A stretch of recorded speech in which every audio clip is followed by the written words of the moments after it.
Je pense que beaucoup de gens traversent des moments difficiles et que bien utiliser ces moments-là peuvent ramener justement à une spiritualité dans le sens d'une respiration. Le mot spirituel, c'est spire, hein, la racine, c'est respiration en fait.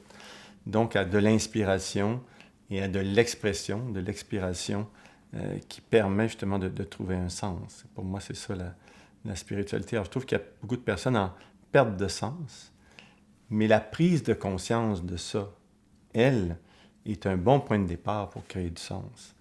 Et donc, d'un point de vue d'un thérapeute, tu sais, des fois, tu te dis, enfin, c'est cassé, tu sais. Enfin, les mécanismes de suradaptation à des vies qui, pour moi, n'ont pas de sens, qui sont juste dans de la course, qui sont juste dans de la frénésie, tout à coup, il y a quelque chose qui intervient là-dedans, il y a un bâton dans la roue du mécanisme.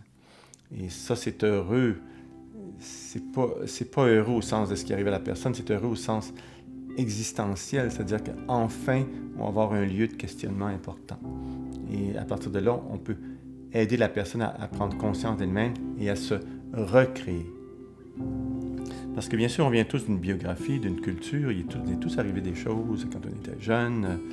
Il y a l'histoire de notre société et tout ça, puis d'une histoire d'une vie colonisée, en fait, très, très marquée par ces événements-là. Et mais à un moment donné, tu te rends compte que peu importe d'où tu viens, et peu importe ce qui t'est arrivé, il faut que tu fasses un maître dans ta propre maison.